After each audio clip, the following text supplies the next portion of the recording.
Colette Pétriseau. Je vous parle régulièrement des nouvelles lunes, des pleines lunes. Et aujourd'hui, je vais vous parler de la nouvelle lune qui aura lieu le 26 novembre 2019 à 16h07 heure de Paris. Une nouvelle lune qui a lieu donc dans le signe du Sagittaire à 4 degrés.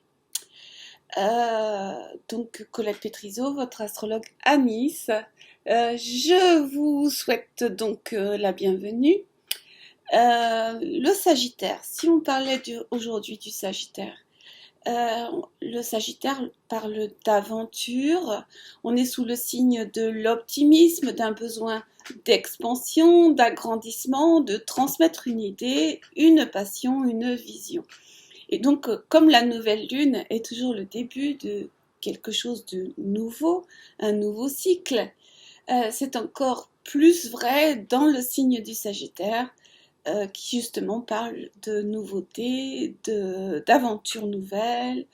Le Sagittaire est à l'aise quand il peut créer, initier quelque chose de neuf, se lancer dans une nouvelle aventure humaine, dans toutes les formes que cela peut prendre, comme un voyage par exemple. Quand il y a un élargissement de sa compréhension également, un besoin de sens, de donner du sens à ce qu'il vit, d'élargir son esprit, sa vision du futur d'une façon ou d'une autre. Donc voilà, je vais vous parler du Sagittaire. Le Sagittaire, c'est un rassembleur, un entraîneur, c'est quelqu'un qui rassemble les hommes autour d'une idée phare, qui a des grands principes par rapport à la vie en société. Donc il s'enrichit au contact des personnes, des contacts humains diverses et variés, surtout quand ils sont différents. Et donc on va assister à la naissance, puisque c'est une nouvelle lune, à une énergie de cohésion sociale, par le respect de certaines lois, par le respect de la parole donnée, par le respect d'un sens de la vision. Donc il y a, avec cette nouvelle lune, selon l'endroit où elle tombe dans votre thème, un besoin de solidarité entre les membres de la communauté ou de sa famille. Faut savoir aussi que le Sagittaire, tout animé de son feu, qui nous amène à nous faire croire à une idéologie, a quand même les 4 sabots. Donc c'est un animal, c'est un humain et un animal, c'est un centaure, c'est un homme hybride, moitié humain, moitié cheval, qui lance ses flèches vers une cible lointaine à l'horizon, puis ensuite il galope à sa poursuite avec ses 4 sabots bien plantés dans le sol. Donc le Sagittaire, si je devais un peu parler de lui, puisque c'est l'occasion ou jamais, il a un côté cheval dans sa nature, donc ça l'incline à être un petit peu moins aventureux, beaucoup plus conventionnel, matérialiste, puisque bon, quand même, c'est bien d'être dans l'étable aussi, d'avoir la nourriture à disposition. Donc il est parfois à cheval sur les règles sociales, sur sa respectabilité, puisque c'est la planète Jupiter qui est maîtresse de son signe. Jupiter, c'est la respectabilité, l'insertion sociale. Et donc ce fameux Sagittaire parfois oscille entre le galop éperdu vers des horizons renouvelés, donc le cheval sauvage, et puis la vie à l'écurie.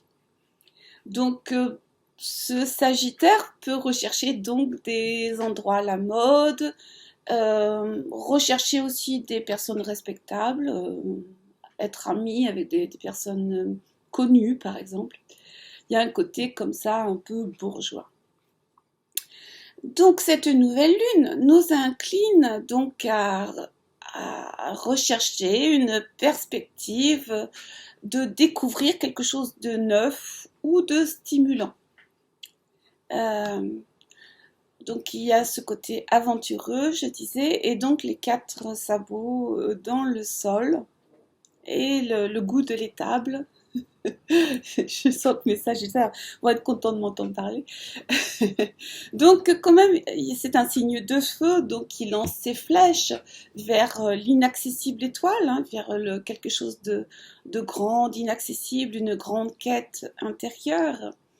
Et donc, il a une volonté de s'échapper vers le lointain. Donc, ce signe de feu euh, veut repousser les frontières, repousser les limites.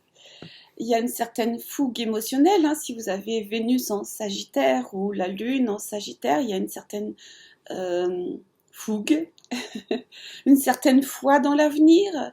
Euh, Toutes les promesses, bien sûr, ne sont pas tenues, mais bon, c'est l'aventure qui est importante, hein. Donc, comme dans le cas de Neptune en Poisson, qui était carré à Jupiter en Sagittaire cette année, on a pu, se rendre compte que l'optimisme à tout craint était parfois, comment dirais-je, les promesses n'étaient pas toujours tenues. Donc, selon l'endroit où va se situer cette nouvelle lune, on aura un nouvel objectif qui va diriger notre vie. Par exemple, pour les ascendants sagittaires, c'est encore plus vrai. Il peut y avoir une difficulté à s'engager dans le monde réel, parce que le monde réel, c'est le monde du centaure avec les 4 sabots du cheval dans l'étable. Donc il a des difficultés parfois à supporter les limitations à sa liberté, et puis l'enfermement dans un monde concret, réel. C'est bien l'étable, mais on aime bien courir en liberté. Euh, Bon, donc ce Sagittaire montre surtout un goût de la liberté, un goût puisque c'est en signe de feu, donc de ce qui est possible, dans l'avenir. Il a tendance parfois à se cabrer, hein, quand on lui demande de renoncer à toutes les autres possibilités d'avenir pour une seule réalité, pour le restant de sa vie, surtout sur le plan amoureux, bien sûr. Il n'aime pas être mis en cage.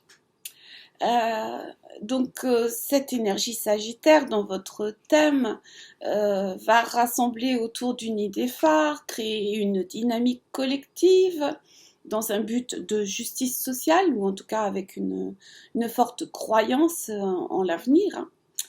On va fuir la monotonie du quotidien et parfois peut-être être vulnérable à la pression du qu'en dira-t-on, puisque ce que je disais tout à l'heure, le côté conventionnel. Donc il y a une forte croyance inébranlable en un avenir radieux, hein, bien sûr. Si tu crois à mon idéologie, eh bien l'avenir sera radieux. Donc il peut y avoir un excès d'optimisme, un excès de confiance, avec peu d'introspection, évidemment. Ça va avec le feu et l'énergie de l'enthousiasme, de la foi dans l'avenir. Voilà. Il y a un désir de convaincre, on affirme ses opinions, mais voilà, on affirme ses opinions avec beaucoup de force. On essaye de faire passer un message, on regroupe nos forces contre quelque chose, on se réunit puisque c'est un rassembleur. Il n'y a qu'une vérité, c'est la mienne, hein, disent les Sagittaires. Évidemment, ça peut être vrai, bien sûr. On fait sa propagande également, et on est surtout convaincu d'apporter la bonne parole. Et voilà. Il y a une attitude de sauveur, de guide, de prêcheur. Euh, donc, dans la maison où va se situer justement ces 4 degrés du Sagittaire, avec cette nouvelle lune, on aura une nouvelle perspective. On va tourner la roue de la fortune, si vous voulez. On va se lancer dans une aventure nouvelle. On va prendre des risques, on va s'aventurer dans un terrain inconnu. Et donc connaître un climat de chance et d'expansion, puisque Jupiter est encore dans le signe du Sagittaire. Et il n'est plus en carré à Neptune, puisque nous avons bien souffert en 2019 de ce carré à Neptune qui nous faisait partir dans des directions, mais la chute était décevante. Par exemple, si vous êtes ascendant Sagittaire et que donc cette nouvelle lune tombe dans votre maison 1, c'est surtout par rapport à l'image que vous présentez au monde. C'est un début de cycle pour 12 mois, puisque le soleil rentre dans votre maison 1. Et vous commencez donc un nouveau cycle. Vous pouvez aussi renouveler votre garde-robe, commencer toutes sortes de nouveaux projets, rencontrer quelqu'un, une nouvelle aventure, justement. Le soleil et la lune donc sont en Sagittaire à 4 degrés. Ils sont trigones à Chiron en Bélier. Donc il y a une possibilité également de guérir une blessure qui est liée à l'action. On peut guérir aussi notre sensation d'être incapable, pas à la hauteur. On peut aborder la vie dans un esprit de conquête. Guérisseur blessé, donc Chiron, nous permet d'aborder la vie dans un esprit de conquête. Il est aidé justement par cet optimisme que nous découvrons. Donc on tourne la roue de la fortune, je disais tout à l'heure. Et on commence quelque chose de neuf. Donc il y a une guérison par rapport aux questions de dépendance et d'indépendance. Et surtout, puisque Chiron est en Bélier, tout ce qui est du domaine de l'impuissance, où on ne se sent pas à la hauteur des aventures qui nous sont proposées. Donc là, il y a une guérison importante dans cette lunaison. Que dire encore? Le Sagittaire, son maître de signe, c'est Jupiter. Jupiter, donc le maître de la lunaison, est à 28 degrés 38. Il est conjoint à Vénus qui est en Capricorne à 0 degré 42. Donc Jupiter et Vénus, ce sont les deux bénéfiques. Vénus en Capricorne, je l'ai écrit tout à l'heure ça. Je l'ai écrit justement. Évidemment, quand je le cherche, je ne le trouve pas. Donc, Vénus et Jupiter sont en Sagittaire. Donc, ça a commencé, c'est un transit qui a commencé de 19-20 novembre, où donc Vénus était en Sagittaire, Jupiter en Capricorne, et donc qui dure jusqu'au 26 novembre. Donc, Vénus Sagittaire, conjoint Jupiter Sagittaire, apporte un boost, un climat d'optimisme, peut-être des rentrées d'argent puisque c'est en trigone à Uranus en Taureau, en tout cas quelque chose d'heureux, de sympathique. Là par contre au niveau de cette lunaison, donc le 26 novembre, donc Vénus est rentrée dans le signe du Capricorne, elle vient juste de rentrer dans le signe. Et donc c'est une Vénus qui devient légèrement plus sérieuse, plus introvertie, plus pratique également, et concernée par sa réputation, sa sécurité matérielle, et qui possède surtout un grand self-control par rapport à ses émotions qui sont parfois très contenues, très intériorisées. Cela peut donner, donc si vous êtes touché par cet aspect, Vénus-Jupiter en Sagittaire et en trigone à Uranus en Taureau, donc si vous avez des points importants dans ces degrés-là, on peut rencontrer donc un engagement solide et affectif sur du long terme, avoir une forme de loyauté dans l'amour qui vous est donné ou que vous donnez vous-même. Il peut y avoir bien sûr avec cette Vénus en Capricorne une certaine réserve émotionnelle. Ça demande un engagement, le Capricorne.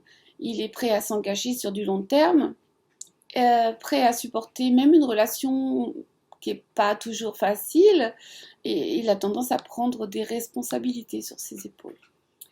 Donc si vous êtes touché par ce Vénus-Jupiter déjà en Sagittaire à partir du 20 novembre et jusqu'au 26, c'est un aspect qui peut-être vous surprendra. Vous serez surpris par des événements amoureux ou justement des rentrées d'argent qui arrivent à point nommé. Pour ceux qui sont donc touchés par cet aspect, je disais, donc qui ont des planètes entre 22 et 27 degrés donc du Sagittaire et en début du signe du Capricorne, il peut y avoir un engagement affectif sur du long terme. Donc il y a une possibilité de renouvellement de ses goûts, de ses attirances. On peut être surpris, surpris agréablement par des déclarations, par exemple. Voilà. Continuons donc les autres aspects. On a également Jupiter Sagittaire qui est en trigone à Uranus, hein, justement c'est la suite de cet aspect. Donc les idées qui sont véhiculées par Jupiter, qui est tellement axé sur la positive attitude, trouve un terrain, trouve une audience, des opportunités exceptionnelles hein, pour ceux qui sont en manque de reconnaissance officielle. Il peut y avoir donc des réalisations qui sont peut-être un peu modernisantes,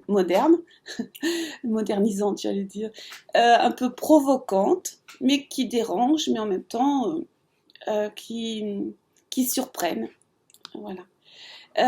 Jupiter est en sextile également à Mars, hein, en Scorpion. Mars est toujours en Scorpion.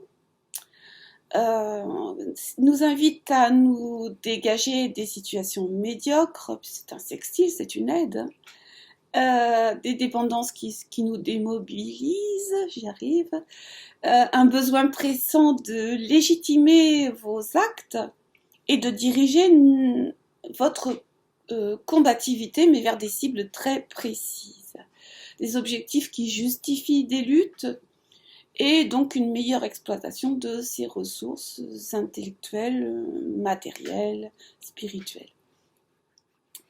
C'est quand même un climat relativement explosif. Regardez donc cette merveilleuse carte que je vais vous faire passer là. On a donc un trait rouge entre Mars, Scorpion et Uranus en Taureau. Donc le 24 novembre 2019. Mars en Scorpion, donc c'est une énergie qui est projetée dans la vie, mais là où on se mesure aux autres, il y a une forme de combativité. On peut agir dans le secret, on peut s'entourer de mystère, de discrétion, avoir une forme d'intensité dans ses désirs. Hein. C'est un Mars qui est guerrier, animé de force, je disais, donc on peut agir dans le secret, on peut rencontrer des situations où la volonté d'en découdre a été prise dans le secret. C'est un Mars qui n'hésite pas à s'arracher à une situation quand elle ne convient pas. C'est un Mars jaloux qui peut être de vengeance, hein, bien sûr. Donc faites attention quand même sur la route, par exemple, Mars opposé Uranus, c'est quand même une énergie de violence assez soudaine. Il peut y avoir du ressentiment, de la colère, de la frustration. C'est un Mars guerrier, disais-je, qui n'a pas envie de se soumettre à la loi d'un autre. Hein. C'est un Mars orgueilleux qui ne veut pas du tout lâcher ses prérogatives, qui veut en découdre. Hein. C'est un Mars qui ne veut pas céder. Donc on peut s'attendre par rapport aux manifestations à des mouvements de révolte, bien sûr, avec ce Mars qui est en opposition à Uranus, hein, surtout pour des raisons d'ordre matériel, puisque le Scorpion, c'est l'argent des autres, c'est les actionnaires, c'est les impôts, et Uranus en Taureau nous parle d'argent que l'on gagne, et donc des salaires.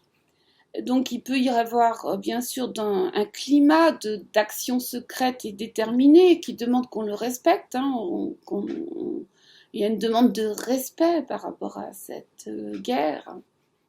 On peut, quand on a des planètes en Scorpion, je n'ai pas regardé le degré, mais vous allez le voir sur la carte, on peut faire preuve de courage hein, quand on a des planètes en Scorpion autour de ces degrés, on peut canaliser son énergie, on peut être capable de se canaliser vers un objectif lointain et précis. Hein. Mars en Scorpion, il peut être mobilisé en quelques secondes. Imaginez le Scorpion. Si vous frôlez, si vous le frôlez, il réagit d'une manière très brutale, très vite. Et donc, c'est ce qui peut se produire au niveau énergétique. Si vous avez l'occasion d'éviter les mouvements de foule, voilà, je l'ai dit. Et donc, voilà. C'est un Mars qui peut être mobilisé en quelques secondes, je disais. Hein. C'est un Mars guerrier, vindicatif, qui a été capable de préparer son coup pendant des années, hein, qui manifeste une énergie, une agressivité de manière contrôlée, qui lutte au sujet d'un combat en vue d'une rénovation, Mars-Pluton, au service d'une passion. Donc en opposition à Uranus, Uranus c'est en lien avec le Verseau, hein, c'est le maître du Verseau, c'est la planète de la révolution. C'est également l'ouverture intellectuelle, la révolution, hein, souvent ça part d'une idée forte. Uranus parle de remise en question, d'insatisfaction. Hein. Insatisfaction, bien sûr, on est tous concernés par les problèmes matériels. C'est un Uranus qui parle de changement pour réformer, pour rénover, pour donner quelque chose. Il y a quelque chose d'explosif dans cette lunaison. Également, Uranus en taureau, comme c'est en signe de terre, évidemment, tous les glissements de terrain, tous les plaques tectoniques, tout ce qui relève de la terre est mis en évidence et tous les accidents qui relèvent de ça. Donc, c'est une énergie où on est quand même à vif, à fleur de peau. On joue le tout pour le tout, hein, bien sûr. On adopte une conduite un peu risquée. Et évidemment, il faudra faire attention. Ça pourra donner aussi pour certains donc, qui sont dans cette opposition entre le Scorpion et le Taureau des ruptures affectives qui sont imprévisibles, brutales, en tout cas des disputes importantes. Uranus, c'est l'ouverture à l'inattendu. Tout à l'heure, je disais que comme c'était en aspect avec Jupiter et Vénus, on avait une possibilité de tomber amoureux ou en tout cas de faire des rencontres inattendues ou de recevoir de l'argent qu'on n'attendait plus ou en tout cas qu'on n'espérait pas. Uranus en taureau, c'est la construction, c'est la finance, c'est le concret, c'est l'argent, les banques, les valeurs matérielles, ce qui a priori dans le taureau est stable, ancré dans la tradition. Donc avec Uranus, il y a une demande de changement. Ça peut donner bien sûr autour de ces 15 jours des journées où les pulsions réprimées prennent leur revanche, donc de la casse, des prises de risques. Donc évidemment faites attention sur la route, évitez les embouteillages, évitez les situations à risque. Et donc comme ce sont des signes fixes, Mars en Scorpion et Uranus en Taureau, adoptez une attitude plutôt flexible. On pourra être tenté avec ce Mars en Scorpion en opposition à Uranus à tenter le quitte ou double pour rétablir une autorité qui nous paraît contestée. Mais comme c'est le seul aspect négatif de cette carte, je vous invite plutôt à prendre en compte cette belle énergie de départ vers des potentialités nouvelles. Je rappelle donc que le Sagittaire et Jupiter, ce sont les possibilités nouvelles auxquelles on ne pouvait songer jusque-là. Donc, lancez-vous dans l'aventure, tournez la page avec le passé et je vous souhaite donc tout le meilleur. Donnez-moi des informations si vous voulez par rapport à donc ces surprises, peut-être amoureuses ou financières, que vous pouvez rencontrer dans votre vie. Et je vous remercie et je vous rejoins pour la pleine lune qui aura lieu 15 jours plus tard. À bientôt, au revoir.